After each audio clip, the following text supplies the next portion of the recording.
më mirë këtu me maska apo në qiell me turbulenca? Padyshim në qiell dhe me shumë turbulenca. E di që asnjë aksident ajror nuk është shkaktuar nga turbulencat. Nuk e di pse njerëzit i kanë kaq shumë frikë. E kam lexuar këtë dhe sërish kam frikë unë gjithë me atë. Nuk duhet të kesh. Nuk ka asnjë fakt që një avion të ketë rënë gjatë turbulencave, madje nuk ndodh që avionët të bien, janë programuar për të qëndruar në ajër. Po me turbulencat si ke punët? Për ne është shumë qejf. Si qef, mos e bëj kaq normale tani. Ja, ta shpjegoj. Po, normal është për ne. Është qejf sepse ne mund ta mbyllim më herët shërbimin dhe të ulemi në sedilje, pra gjatë kohës së turbulencave rrim ulur dhe nuk shërbejmë, ndaj kur piloti na njofton se do të kemi një udhëtim me shumë turbulenca, në ekuipazh ka fest. Po për të shakas, do me thënë, ndoshta kjo është e vërtet, nuk është shaka, por nuk ka asgjë për të frikësuar për gjatë një turbulenca. Nuk besoj se do bëjmë terapi për të gjë frikën nga avioni tani, por lëri këto. E di, besoj që poshtë asaj maske, ti mund të thuash gjëra që nuk i ke thënë kur në publik. Dhe në fakt, nga kjo dua ta nis. A ka gjëra që nuk i ke thënë kur në publik? Po, mund të kemë një farë të drejte, po unë pikë së pari kam kontrat me kompaninë që punoj dhe pa lejen e tyre nuk mund të flas, por edhe për gjërat që mund të flas duhet të kalojmë pyetjet aty një herë. Dhe me ato që kam parë këtu te ju nuk besoj se asnjë nga pyetjet nuk do të kalonin për miratim. Për sa vitesh që pjesë e ekuipazhit? Jam bërë 6 vite tani. Po, këtë vit mbush 6 vite. Je në business class, ekonomik apo low cost? Jam në economic, por i kam kaluar edhe low cost. Para një viti dhe business class shumë herë kam qenë.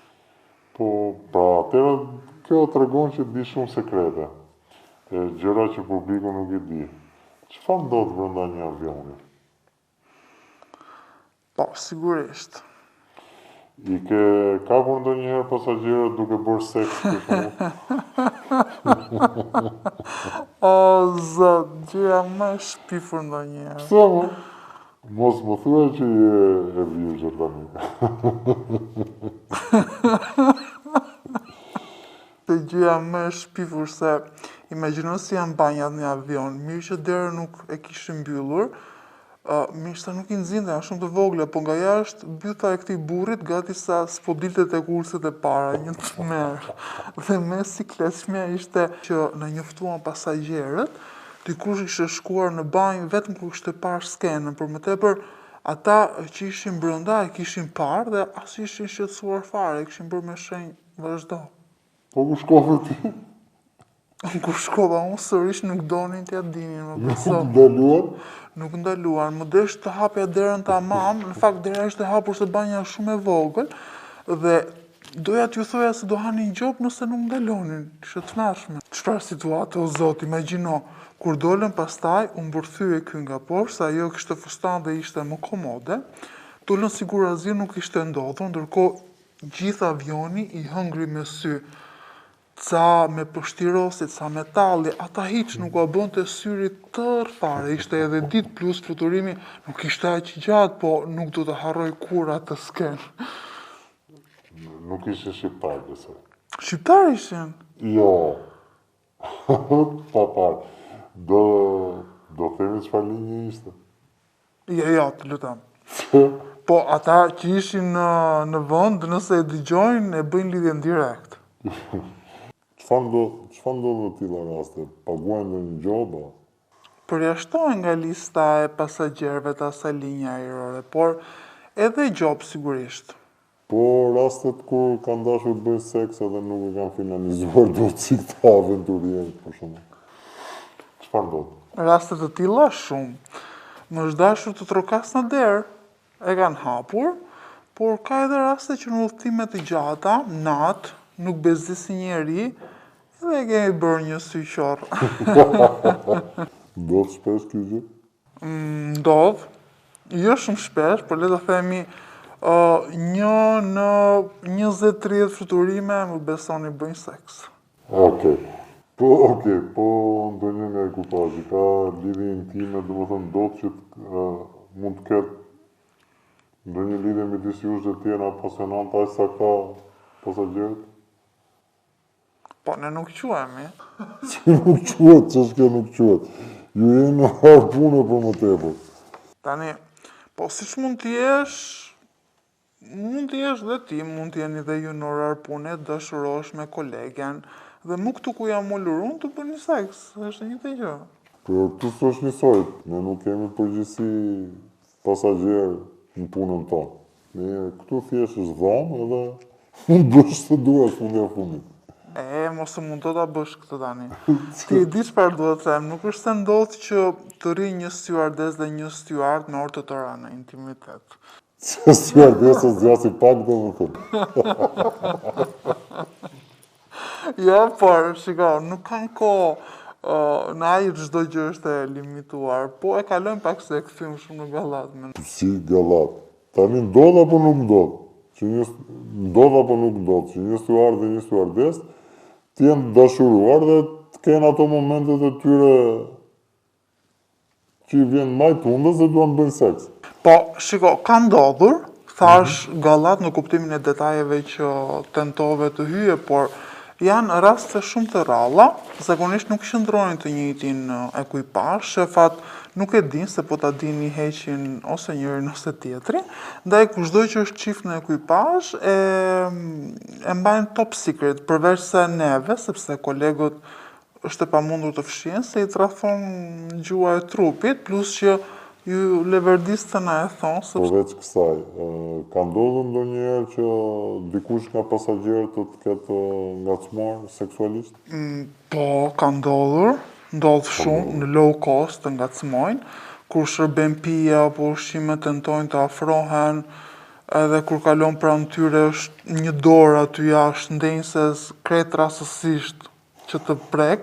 Ka patur raste që kam bërë sikur nuk e kam kuptuar, por edhe tjera që kam ngritur zërin, e kam thënë zotëri të lutem nuk lejohet të prekësh ekuipazhin.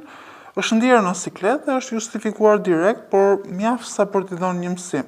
Jam shumë kurioz se kam dëgjuar që pilotët, njëri nga tjetri, marrin ushqim ndryshe. Domethënë kanë menutë ndryshe, nuk kanë njësoj. Pse ndodh kjo? Po, është e vërtet.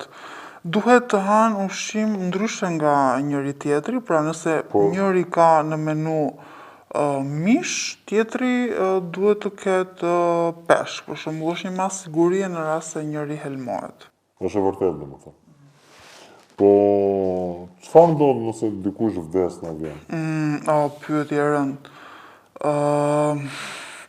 Mua më ka ndodhur fatkeqësisht, një pasagjer pësoi atak kardiak, ka qenë një situatë po, shumë e vështirë ka qenë për gjithë ekuipazhin, edhe njerëzit në bord, sidomos familjen e të ndjerit, por në atë situatë nuk ishim çfarë të bënim, ne duhet të vijonim me udhëtimin, është ligji i ekuipazhit, çdo gjë që ndodh, ne nuk e ndryshojmë udhëtimin vetëm nëse kemi probleme që rrezikojnë jetën e pasagjerëve të tjerë. U kujdesëm që të ishim pranë familjarëve me cilët udhëtonte i ndjeri dhe mbaj mend që gjithë bordi u solidarizua me ta dhe ka qenë moment shumë i vështirë për gjithë na. Po trupin? Stafi mundohet që ta çojë dhe ta shtrinë në tokë në hapësirën mes ndenjseve në korridorin që kalojmë ne, sepse në banjë nuk e fusim dot, e kemi procedurë sepse nëse trupi ftohet, atjeri ullur dhe pastaj nuk e nxë arkivoli, sepse mbetet i krusur, kështu që me një çarçaf të bardhë dhe shtrim derisa arrim në destinacion. Kjo është personale. Gjithmonë e kam menduar. Ka një vend në avion ku ti mund të ulesh që të thuash ky është vendi i sigurt. Nëse një avion përplaset, vendi më i mirë ku duhet të jesh janë padyshim dyert e emergjencës, pra në mes të avionit, por edhe nëse je person që ke shumë frikë turbulencat, në mes është vendi ideal sepse krahët e balancojnë tronditjen. Edhe shpëton do më thëmë për flas avion. Edhe një gjë. A janë të vërteta standarde që stuardesa duhet të jenë të bukura, të jenë seksi? Po, edhe pse mund të jenë zbehur. Standarde. Po, edhe pse mund të jenë zbehur disi, jo aq sa kërkohet perfeksioni dikur, sërish vazhdon në një stuardesa dhe mikeshat mia që kanë shkuar kanë bërë ndërhyrje lipo e që brinjë çfarë do lloj procedurë sepse nuk ishim mjaftueshme seksi për të qenë stewardess, sidomos në udhëtime charter, aty luhet gjithçka, janë udhëtime më private në të cilat mund të njohësh njerëz të fuqishëm. 1 në 5 stewardesa ndërron të jetë pjesë e këtyre shërbimeve. Duhet të sigurohemi që nuk ndryshojnë mas, të kenë kujdes me lëkurën, mos të kenë asnjë problematik, ndryshe përjashtohen nga fluturimi. Edhe ti e pjesë e kësaj liste? Jo, unë kam frikë, sepse, shiko, nëse ti e pjesë e ekipazhit në avion privat, ti nuk e di kur se çfarë të pret. Ata kanë paguar edhe për ty, praktikisht, që kështu. Kam dëgjuar histori nga më të ndryshmet, gocat të ndërrojnë si pozicion sepse fitojnë para më shumë, e dyta ndërrojnë të gjejnë princin e kaltër, por në fakt mbeten shërbëtore seksi në bord. Të fuqishmit vdesin të bëjnë gjëra të pazakonta dhe seksi në avion është një prej tyre. Ne nisëm bisedën bashkë duke folur për turbulencat edhe frikrat e njerëzve. Ka ndodhur, ka patur ndonjë rast që e ndjerë vërtet e friksuar ose ndonjë rast vështirë? Po, ka patur vetëm një rast, piloti njoftoi se do kishte turbulenca dhe na lajmëroi të ulemi me njëherë në vendin tonë, me njëherë ulëm, pasi kontrolluan kabinat, mos kishte ndonjë hapur, ulëm, shtrënguam ripin dhe vetëm kur tak, avioni zbriti diku te 150 metra poshtë dhe ishte një zbritje bup, se një avion për të zbritur ku diun për shembull 4000 metra i duhen nga 10 në 20 minuta. Ne zbritëm për pak sekonda, imagjinoni, të gjithë njerëz do lurisnin, kishin panik në bord, dhe unë isha trembur pak, edhe pse ishin fluturimet e mia të para, ndaj sa u qetësuam, u çuam direkt, me fytyrat e qeshura se normalisht thua se nuk isha unë ajo që përpaksa nuk e kisha bërë në brek, por ne paguhemi për të qeshur, është pjesë e punës tonë. Jemi trajnuar për shumë situata dhe njëra prej tyre është edhe momentet më të vështira të emergjencave. Ne duhet të përcjellim përmes portretit tonë që si çdo gjë është në kontroll, edhe ndoshta kur e dim që s'është në kontroll. Unë vazhdoj të jem atë ndjesinë e frikës. Sa do ta vlerësoje këtë intervistë nga 1 deri në 10? 10 padyshim. Jo, tani mos bëj gallat. E kam seriozisht, ti nuk është se bërë edhe ndonjë kështu denoncim nga ato që duhet marrin vesh ne për kompanitë apo për fluturimet? Po, pozicioni im është me ato që ndodhin në avion apo trajnimet që kanë bërë për kompanitë duhet një person më i futur që të tregoj pisliqe që bëhen me çmimet e shumë sekrete të tjera. Unë vetëm kam dëgjuar, por nuk marr përsipër të them sepse nuk e di sa të vërteta janë dhe nuk dua ta abuzoj.